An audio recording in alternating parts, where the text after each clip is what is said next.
Bom dia, bom dia, bom dia. Como vai você? Tudo bem? Se não estiver, vai ficar. Bom, entre nós as escrituras de hoje vai falar sobre a parábola do servo inútil. E após esse episódio dessa parábola de hoje, nós vamos pôr uma vírgula nesse momento sobre parábolas, porque na próxima oportunidade, no próximo encontro nosso entre nós as escrituras, eu quero falar sobre ansiedade, que são doenças do século atual, que tem assim crescido assustadoramente e que tem também nos alcançado como humanos que somos. Então, se você conhece alguém que tem esse problema, que está sofrendo por ansiedade, convide para assistir, compartilhe, faça isso, vai ser bênção na vida dessa pessoa também. Bom, a minha filha falou assim para mim: mãe, por favor, quando a senhora for gravar, grave contra o sol, mas se eu gravar contra o sol, eu vou esconder de vocês essa beleza que está aqui atrás de mim. Olha que fundo maravilhoso. Tem uma abelha que ela tá aqui, um monte, passando aqui, que eu coloquei a aguinha com açúcar. Elas estão aqui, ó, me visitando, tá vendo? Umas vêm e sentam no meu óculos, ó. Então, vocês vão perder essa beleza? Contrariando a orientação da minha filha e da Kelly, que são as minhas ajudadoras, eu vou gravar, meio aqui querendo fechar o olho, sabe assim? Só para que vocês não percam essa beleza. E se vocês verem essas abelhinhas passando aqui, não se assuste, tá? Elas são minhas amiguinhas. Lembrando você que é para não esquecer de compartilhar, de curtir, de indicar. Já estamos perto de 600 inscritos no nosso canal. Eu estou muito feliz. Bom, pergunta de hoje. Que tipo de servo você é? Você é um servo da orelha furada? O que significa ser servo da orelha furada? Servo da orelha furada é aquele servo que encontrou motivos, propósitos, razão para servir ao Senhor por amor. É essa a reflexão de hoje. Lucas capítulo 17, versículo de número 7 a 10, tá bom? Vamos refletir um pouquinho. Qual dentre vós tendo um servo, olha, a lavrar, olha, esse servo lavrava, apacentar gados, qual de vocês? Senhor trazendo, Jesus Cristo trazendo uma lição aos discípulos por meio dessa parábola, tá? Qual entre vós que terá um servo a lavrar, apacentar gado, a quem voltando ele do campo, diga para ele assim, senta aqui, vamos participar da refeição?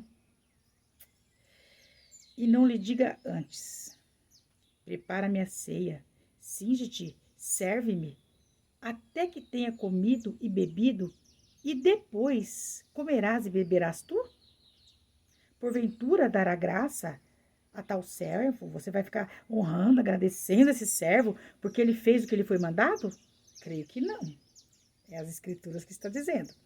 Assim também vós, quando fizerdes tudo o que eu vos mando, dizei, olha como eu faço, olha, me mandou fazer, eu fiz, olha, eu sei fazer, ninguém faz como eu faço, olha, não.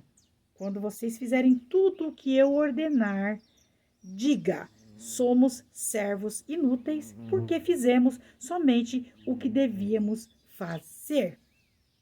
Olha que lição linda que Jesus estava passando para os discípulos. E aqui, quando fala de servo, está falando de escravo mesmo. Que no termo grego, doulos, é escravo. Servo é escravo. Essa parábola, que é uma das menos contadas, menos conhecidas que Jesus contou, que tem o título de servo inútil, ela traz uma lição muito importante para nós. Os historiadores contam que existia, 1 milhão de escravos no primeiro século. Olha só. E que era muito fácil adquirir um escravo, porque não era caro para se obter um escravo. Então, os historiadores falam que os senhores compravam muitos escravos. E quando eles compravam esses escravos, esse escravo não tinha salário. Esses escravos que eram comprados, eles eram escravos que trabalhavam pela comida que comiam e pela moradia que eles tinham. E o escravo dessa parábola, ele traz uma lição maravilhosa para nós. A parábola que Jesus conta, usando esse servo como exemplo, ele traz uma lição importantíssima para nós. Observe que esse escravo, ele cuidava do campo, da lavoura. Se a gente fosse calcular um horário para esse escravo, você imagina como era a rotina dele? Olha, ele cuidava da lavoura, teria que madrugar para cuidar da lavoura, sim ou não? Depois que ele saía da lavoura, ele tinha que cuidar dos animais, ele tinha que cuidar do gado. Olha, a abelhinha aqui. Tinha que cuidar do gado. Não era fácil cuidar do gado, gente. Mas depois que ele cuidava do gado, não sei se ele levantava às 4 da manhã, às 3 da manhã para cuidar da lavoura, depois ele ia lá tirar o leite da vaca, depois ele ia soltar os animais, depois ele ia alimentar, não sei. Eu sei que depois que ele terminava de cuidar da lavoura, que ele terminava de cuidar do gado, ele tinha que cuidar da refeição do seu senhor. O escravo, ele era comprado para servir o seu senhor naquilo que o seu senhor tinha designado. No caso desse escravo, ele tinha que cuidar da plantação, ele tinha que cuidar dos animais e ele tinha que cuidar da alimentação do seu senhor. Olha que trabalho intensivo desse escravo. Então, Jesus está mostrando o quê? Que aquele escravo exercia várias funções. Mas ele poderia ser honrado porque exercia as funções para as quais ele foi comprado. Ele foi comprado para aquilo. Ele sabia que a sua missão era aquela. Então, ia falar, nossa, parabéns, você fez tudo do jeitinho que era para ser feito. Ele estava fazendo o que o seu senhor mandava. Aquilo era normal, era comum. Mas, dentro dessa história, tem um contexto muito interessante que eu quero compartilhar com vocês. O escravo, ele era comprado e ele trabalhava a troco da sua comida, da sua moradia, da sua alimentação, né? E por 6 anos ele trabalhava naquele lugar e ele servia ao seu senhor naquilo que o seu senhor o exigisse que ele o servisse. Mas no 7º ano, esse escravo recebia uma carta de alforria. No 7º ano, a partir daquele dia, ele recebia a oportunidade, a possibilidade de ser livre. Ele tinha a possibilidade de escolher para onde ir, de escolher o que fazer. Mas o servo, que não queria mais sair da presença daquele senhor, que não queria mais sair debaixo da tutela daquele senhor, dos cuidados daquele senhor, ele tomava a seguinte decisão: eu quero permanecer sendo seu escravo por toda a minha vida. O que acontecia com esse escravo?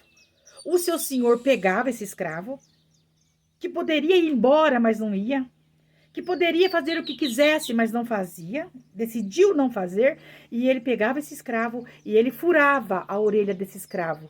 E a partir daquele dia, aquele escravo, ele era um escravo que decidiu servir aquele senhor por amor. Ele já não estava debaixo daquela obrigação de ter que servir aquele senhor, porque foi comprado, tinha que servir. Ele servia, então, por amor, porque ele descobriu motivos, ele descobriu razões, ele teve as suas decisões tomadas em cima daquilo que ele achava digno e melhor.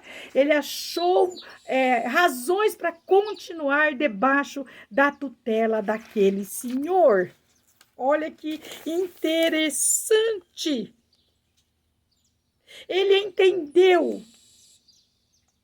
entendeu aquele servo, ele encontrou razão, ele entendeu que ele deveria, enquanto ele vivesse, enquanto vida tivesse, ele ia servir aquele senhor. E aquela decisão, ela era irreversível. A partir do momento que a orelha dele era furada, ele já era um servo que para sempre estaria na casa daquele senhor, o servindo, já não por obrigação, mas por amor. Salmo 23, o verso 6 diz o seguinte: a bondade e a misericórdia do Senhor me seguirão todos os dias, e eu habitarei, e eu servirei, e eu estarei na presença desse Deus por longos dias, por muitos dias. Olha para a sua vida, você tem motivos para ser um servo da orelha furada? Você encontra razões em tudo o que você era, da onde Deus te tirou, o que Deus tem feito por você, mulher, homem que está me ouvindo. Você tem motivos, você tem razões, você tem condições de pensar, você tem como considerar o que Deus fez por você e dizer: eu sou um servo da orelha furada. Ou você é aquele servo que está fazendo aquilo que lhe cabe fazer e está achando que está fazendo muito? Tem gente por aí que só fica contando o que faz porque faz, achando que está fazendo muito. Não! Servo da orelha furada é servo que se rende, que reconhece, que se entrega e que sabe que por mais que ele faça, por mais que ele fique na presença do seu Senhor, ainda é pouco, porque é uma dívida de amor, é um sentimento de gratidão. Ele faz porque reconhece o poder do Senhor, ele faz porque reconhece a misericórdia de Deus, ele se entrega porque ele vê motivos para isso, ele tem prazer de estar na presença do seu Senhor, ele não é alguém que faz alguma coisa obrigado, mandado, forçado, ele é uma pessoa que trabalha por livre e espontânea consciência de que Deus merece o que ele faça e que por mais que ele faça, ele continua sendo um servo inútil. Essa é a lição que o Senhor traz para nós. Essa parábola nos ensina, nos faz entender que nós, como servos da orelha furada, enquanto vida tivermos, devemos servir ao nosso Senhor por amor. Que Deus nos abençoe. Que Deus nos conceda essa consciência, essa vontade, essa decisão, esse motivo de sermos servos da orelha furada, não por obrigação, mas por amor. Que Deus te abençoe. Vai nessa tua força e sirva ao Senhor com alegria, porque com certeza o Senhor tem retribuição para nós. O Senhor tem recompensa. E a maior delas nós já recebemos. Que é fazer parte desse reino, que é poder servi-lo enquanto vida tivermos. Olha a Belinha aqui comigo. Deus abençoe. Um abraço, até a próxima.